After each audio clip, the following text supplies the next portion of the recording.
Salut tout le monde, je suis bien content de vous parler de ce sujet. Les raisons pour lesquelles certains artistes me détestent au Cameroun. Et là, les gens m'ont posé la question, quels artistes tu te détestes? Est-ce que c'est les artistes gospel? Est-ce que c'est les artistes qui ne sont pas gospel?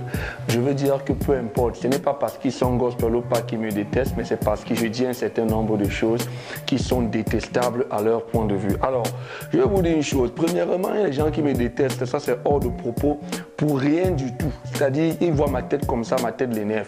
Lorsqu'ils voient ma vidéo, je ne sais pas, c'est pas parce que je suis très beau ou bien que je suis très laid ou que j'ai un nez épaté comme vous voyez là, j'enlève les lunettes que vous voyez, ou ils n'aiment pas mes yeux et tout ça, je ne sais pas pourquoi, mais il y a des gens qui, dès qu'ils me voient, les paf, le gars me déteste directement et je comprends, c'est compréhensible.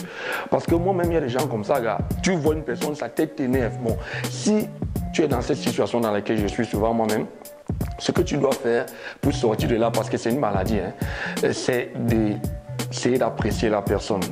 Approche la personne, apprécie la personne. Quand je dis une personne pour rien, ce n'est qu'une possession démoniaque. Donc, et tu peux, pour chasser les démons, là, tu fais comme moi je fais souvent. Quand ça m'arrive, j'essaie d'approcher la personne, de comprendre la personne, d'apprécier la personne. Et là, les mauvais esprits la partent. Maintenant, pour ce qui concerne le milieu artistique, là, au-delà de ça, au-delà du fait qu'il y a des gens qui, dès qu'ils voient ma tête, ça les énerve, ils ne veulent pas chasser les mauvais esprits. Au-delà de ça, les gens n'ont pas compris la notion du corps. Vous voyez, le corps a ceci de particulier que chaque chose est à sa place. Et plusieurs personnes n'ont rien à faire dans la musique. Lorsque je dis aux gens que Nyang au Nord du Sud ou Grand Bara ne sont pas des artistes, qu'est-ce qu'il y a d'énervant là-dedans? Ce n'est pas des artistes, c'est des gens qui font de la comédie et qui aiment la musique. Ils ont mis les moyens comme ils ont mis et ils ont eu le buzz. C'est pas parce qu'ils ont eu le buzz que ça devient directement des artistes. Non, un artiste, ça se construit. Un artiste, ça se construit. Ce n'est pas des générations spontanées. Il y a des gens qui ont le talent pour être des artistes et il y a des gens qui, à la base, n'ont aucun talent pour être des artistes. Quand vous avez zéro talent, qu'est-ce que vous devez faire? Eh bien, travaillez votre talent. La musique n'est pas un art fermé seulement aux gens qui sont talentueux. Il y a plusieurs personnes qui, à la base, ne sont pas talentueux, mais en travaillant dur, tu vas voir après le résultat que le gars te donne. Mais le problème qui se pose, c'est que la notion du corps, regardez, le corps, il y a la tête, il y a les membres, il y a tout ça. Ce n'est pas tous les membres du corps qui sont gros. Il y a des gens, artistiquement parlant, eux, ils ne sont que les cheveux. Il y a des gens qui, artistiquement parlant, ne sont que les poumons. Maintenant, la musique ou bien l'art, c'est quelque chose de très polyqué, de très vaste, de très grand. Vous n'êtes pas obligé d'être chanteur quand vous faites de la musique. Tu vas voir un gars qui a une voix qui chasse les moustiques. Mais il décide de venir faire une musique dont l'exigence est que la voix doit quand même un peu parfumer l'atmosphère. Dans la musique, ce n'est pas tout le monde qui a le même niveau. Il y a une artiste qui m'a dit ça. Les 5 doigts de la main n'ont pas la même taille. Mais elle me dit ça, mais ça n'empêche pas quand même qu'elle cherche à aller prendre les awards comme meilleure artiste féminin de je ne sais quoi. Vous savez, l'une des raisons pour lesquelles les gens me détestent, c'est quand j'ai dit que award 0 a jeté à la poubelle. Surtout les gens qui font les awards gospel là. Qu'est-ce que award signifie? L'award signifie la reconnaissance. On reconnaît le travail que tu as fourni et on vient te donner un trophée. Écoutez, pour ce qui concerne le gospel, moi par exemple je fais le hip-hop, j'ai une vision par rapport au hip-hop que je fais. Et les résultats que j'ai sont liés à la vision que j'ai. Lorsque toi tu veux me récompenser par rapport au travail que je fais, ce n'est pas ma façon de faire que tu dois récompenser, mais tu dois entrer jusque dans ma vision. Et quand tu viens maintenant entrer dans ma vision, tu vas prendre la vision de quelqu'un d'autre, artistiquement parlant. Tu nous mets, nous deux ou nous trois sur un palier et tu commences à comparer nos visions. Pourtant, nos résultats n'ont rien à voir les uns les autres. Tu vas prendre un Digley Fata, tu le mets sur le même palier que Balo. Mon frère, ça a quel sens? Ça a quel sens? Est-ce qu'on peut me comparer à Digley Fata? Il est dans un univers, je suis dans un autre univers. C'est quand tu vas voir les gens qui sont tellement excités par cette histoire des awards, parce qu'ils n'ont aucune visibilité dans la musique. Artistiquement parlant, ils sont vraiment à moins de toi lorsque tu écoutes leur musique. Quand tu les regardes, le texte de leur musique est toujours assez vide. La voix qu'ils ont vraiment ne correspond pas au rythme qu'ils viennent faire. Je vais revenir sur cette question de voix. Le style qu'ils ont, ils ne le maîtrisent vraiment pas du tout.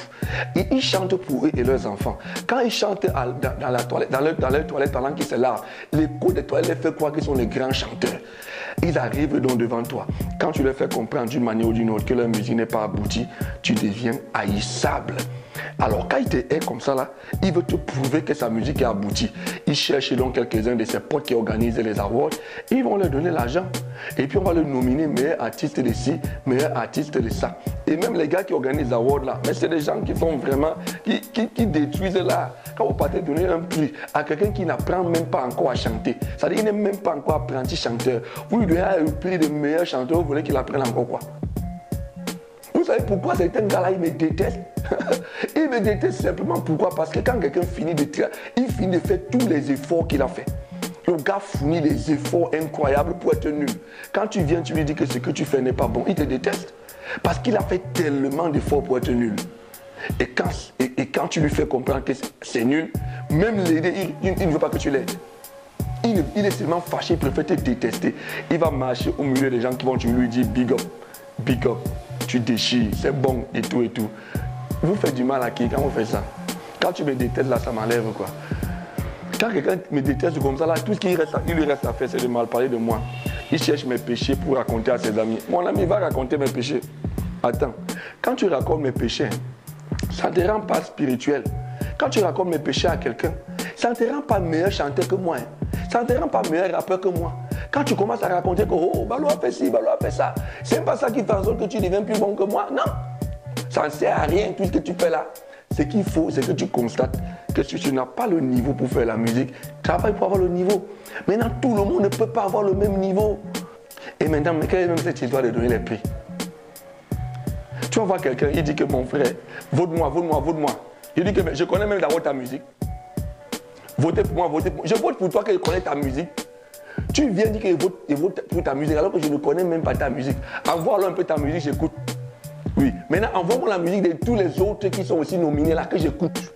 Je ne vais pas voter pour toi. Si je dois même voter, je dois voter pour celui qui a touché mon cœur. Tout ça c'est embrouillé. On ne doit pas organiser les awards pour faire voir les gens, pour découvrir les gens. On fait les awards pour récompenser, pour récompenser le travail des gens qu'on a vus. On ne fait pas les awards pour découvrir les gens. Il y a une amie qui m'appelle un jour et me dit qu'il y a les awards aux États-Unis. Envoie ta musique. Je dis mais s'il y a les awards aux États-Unis, ça veut dire qu'ils connaissent mes musiques, non? Mais s'ils ne connaissent pas mes musiques, j'envoie mes musiques pourquoi? Pourquoi on me donne les awards par rapport à quoi? On va maintenant me mettre en compétition avec les gars. Parfois tu vas voir un gars qui chante comme une calebasse percée. Tu es en compétition avec lui. Et c'est lui qui gagne. Hein? Il est le meilleur. Vous savez, voilà la raison pour laquelle les artistes me détestent. Si tu me détestes pour ça, ce n'est pas à toi qui parle. Tout le monde ne peut pas avoir le même niveau. Il y a une émission là qui passe à la télé, tout le monde veut prendre sa place. Mon ami, il y a des gens qui sont irremplaçables. Je suis désolé. Tu ne peux pas remplacer certaines personnes. Est-ce qu'il y a deux apôtres Paul sur la terre? Les gens sont même comment? Il y a deux Simon-Pierre sur la terre. Ce sont pourtant deux apôtres qui étaient de la même génération. Mais chacun est unique, mon ami. Mais maintenant, tu ne peux pas venir rivaliser avec l'apôtre Paul parce que la mission qu'il avait était plus grande. Il y avait des gens qui avaient des petites missions, d'autres des moyennes missions, d'autres des missions atemporelles, d'autres des missions, des courtes missions. L'apôtre Paul avait une plus grande mission. Ce n'est pas parce qu'il avait une plus grande mission qu'il n'avait pas besoin des autres. Toi, tu es là, tu regardes, tu vas voir quelqu'un qui est là. Il ne sait vraiment chanter, ce n'est pas son truc. Et tous les gens qui lui disent qu'il chante bien le disent parce qu'ils veulent obtenir quelque chose de lui. Mais si tu aimes trop la musique et que tu ne sais pas chanter, en attendant de savoir chanter, finance la musique. Imaginez-vous encore que la tête se retrouve au niveau du genou. Mais chacun doit rester à sa place. Chacun doit rester à sa place. Et même il y a une question de registre musical. Ta voix peut être là, ça ne donne pas le registre-ci. Tu forces le registre là pour toi. Pourquoi? Pas chanter un autre registre. Il y a le style des pygmées là. Quand les pygmées commencent à chanter avec leur voix bizarre là, dans le registre, toi, tu ne peux pas, toi qui fais le R&B, tu ne peux pas chanter. Vous avez écouté la voix des Sénégalaises là. Bizarre. C'est bizarre pour toi là-bas. Mais dans leur style, c'est très puissant. Il y a des gens qui confondent. Sa voix peut donner dans un style de son village. Mais il veut absolument venir faire le slow. Il veut venir faire le coupé décalé. Il veut venir faire... Quand moi, je suis souvent allé filmer les deuils dans les villages des Bamileke là. Mon ami, quand les gars là commencent à chanter pour la fête du deuil, tu viens avec ton hip-hop, ton R&B, la personne ne peut t'écouter. Ils n'ont pas de voix très extraordinaires, mais dans les registres, ils sont intouchables. Et ces gars-là ont compris que c'est leur registre là-bas. Et quand ils commencent à faire leur chanson là, oh, oh, oh, oh, ils racontent l'histoire de défunt ou de la défunte, et ainsi de suite, dans le style de là-bas. Quand il est dans son registre là, tu ne peux pas. Tu ne peux pas rivaliser avec lui. Il y a plusieurs artistes comme ça. Il est bon dans un registre. Son registre n'est pas un registre peut-être qui est à la mode. Au lieu de travailler dans son registre et de croire en ce qu'il fait, il veut absolument changer de registre directement et venir en studio. Non! Il y a tellement de gens qui ont au talent ici qui n'ont même pas moyen d'entrer en studio à cause de toi. Toi, tu es là, tu ne connais pas chanter, rien, aucun registre. Prends l'argent là, tu donnes à quelqu'un, tu vas vraiment être plus utile dans la musique et plus respecté. Il y a plusieurs personnes qui viennent faire la musique parce qu'ils cherchent le respect. Non, on ne peut pas te respecter dans la musique quand tu chantes comme un crapaud. Et quand il te dit ça, comme tu peux me détester, ça ne change rien. Tu me détestes, ça ne change rien. Il y a plusieurs filles aujourd'hui qui sont venues dans la musique seulement parce qu'elles voulaient les fémans qui vont leur faire avoir l'argent. Voilà pourquoi elles sont venues faire la musique. Ce ne sont que des prostituées. Elles viennent dans la musique pour chercher les fémans. Et elles n'ont pas le talent, elles n'ont pas le niveau. Vous allez la voir, elle va tourner, on la puis elle va rentrer au quartier. C'est vrai qu'il y a plusieurs filles qui ont le talent, qui cherchent aussi les fémans. Mais elles sont quand même d'abord des musiciennes. Elles pervertissent leur art, mais c'est quand même d'abord les musiciennes. Mais il y a des filles qui ne sont pas des musiciennes. Elles sont seulement prostituées au Ouattara. Et elles viennent faire la musique. D'autres viennent faire la musique, entrent dans la chorale pour chercher au mariage à l'église. Il y a des artistes de petite facture. Il y a des artistes de moyenne facture. Il y a des grosses vedettes musicalement parlant. Toi, tu es un artiste de petite facture ou de très petite facture. Mais toi, tu cherches à chanter dans les grosses scènes. Et c'est normal. Mais commence à chanter dans les anniversaires. Organise l'anniversaire de ton enfant, tu chantes là-dedans. Chante même là-bas, même dans ta douche, même bien. Chante devant tes... Je sais pas moi, il y a beaucoup d'endroits où tu peux chanter. Pourquoi tu veux venir chanter dans les grosses scènes? Maintenant, quand on te dit ça, tu commences à détester les gens. Et à certaines personnes qui disent, oh, nul n'est irremplaçable. Qui t'a menti? Si on coupe la tête, il n'y a pas une deuxième tête qui pousse. Il y a certaines choses dans le corps qu'on remplace, il y a certaines choses dans le corps qu'on ne remplace pas. Quand l'ongle se coupe, l'ongle repousse. Quand les cheveux se coupent, les cheveux repoussent. Mais si on coupe la tête ne repousse pas. Si on perce l'œil, l'œil ne repousse pas. Si on coupe l'oreille, l'oreille ne repousse pas. Il y a certaines choses qui sont remplaçables. Il y a certains artistes qui sont remplaçables. Mais il y a d'autres artistes que leur talent est irremplaçable. Il n'y a pas deux facilement comme ça là sur la terre. Il n'y a pas deux comme ça dans une génération. C'est comme ça la musique, il faut respecter. Il y a des gens qui sont faits pour être des artistes remplaçables. C'est-à-dire qu'il y a tellement de gens qui chantent comme lui. Il y a tellement de gens qui font comme lui. S'il n'est pas là, on s'en fout. Mais ça ne veut pas dire qu'il n'est pas spécial. Ce n'est pas parce que tu es remplaçable que tu n'es pas spécial. Tu as une spécialité dans la musique. Bien qu'étant remplaçable, il faut seulement comprendre ta place. Je vais vous donner un exemple d'une artiste camerounaise pour sortir, Sandy Vianney. Quand Sandy Vianney me rencontre, c'était une chanteuse de R&B. Elle est venue dans mon studio, je crois, pour arrêter ça, un truc avec Charlie, un truc comme ça là. Elle faisait le R&B. Avant, elle s'appelait Emerald. Hein, Sandy, si tu vois ça, tu vas voir. Elle s'appelait Emerald. Elle arrive, elle chantait le R&B. J'avais mon studio à Bastos.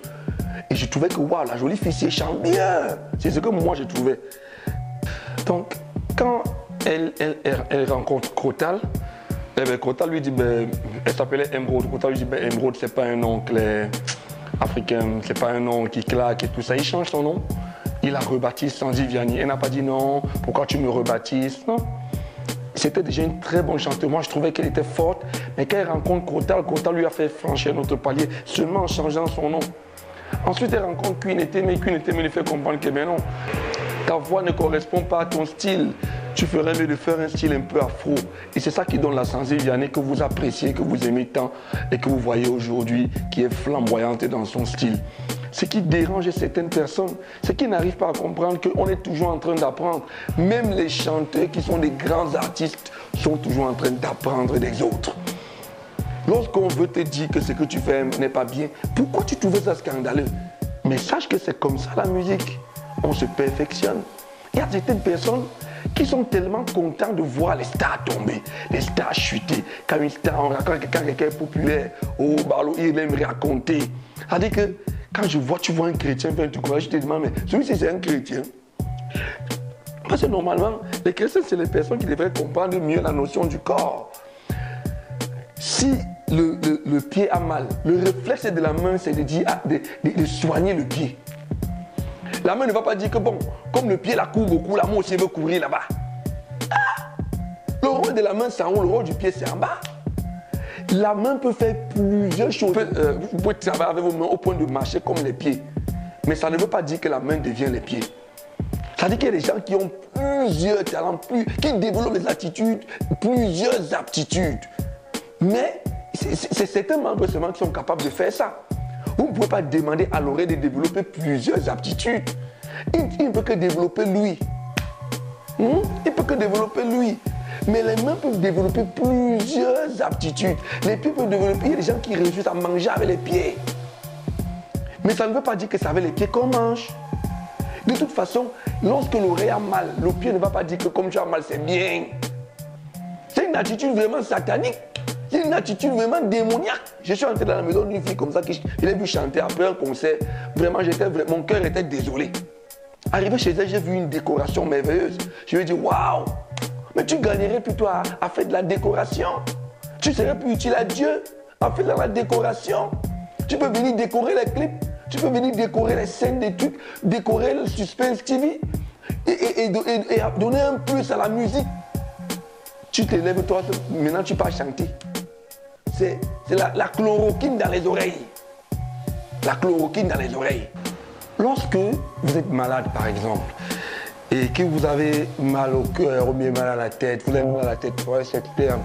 Et vous êtes exactement comme quelqu'un, comme ce membre-là, vous êtes par exemple le poumon. Eh bien, il y a des gens qui sont des poumons artistiquement parlant. C'est-à-dire qu'ils sont un poumon. C'est des gens qui peuvent soutenir la musique. Ils peuvent donner la vie à la musique. Ils peuvent sponsoriser la musique. Ils peuvent appuyer les artistes. Mais ils veulent venir devant. Le poumon veut sortir. Le poumon veut quoi dehors?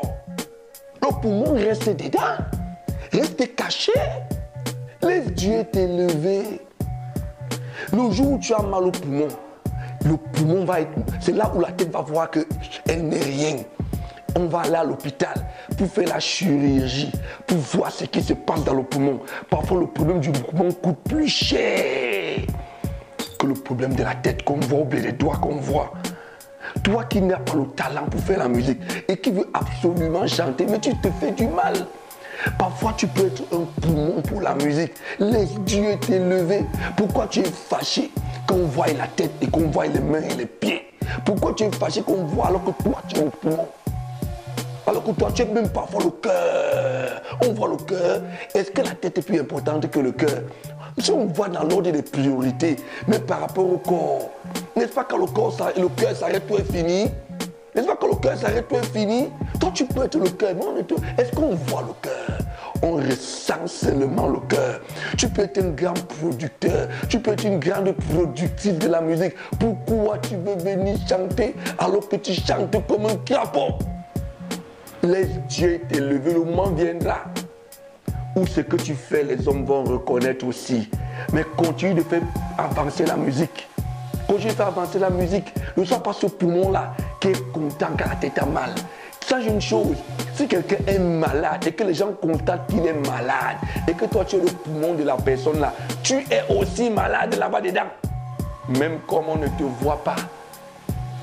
Même comme on ne te voit pas, tout le corps, ce qui est à l'extérieur ou à l'intérieur, tout est malade. Si on traite un gars de malade, voilà un gars qui fait le gospel, un malade. Si toi aussi tu entres dans ce jeu-là, tu es un malade qui s'ignore.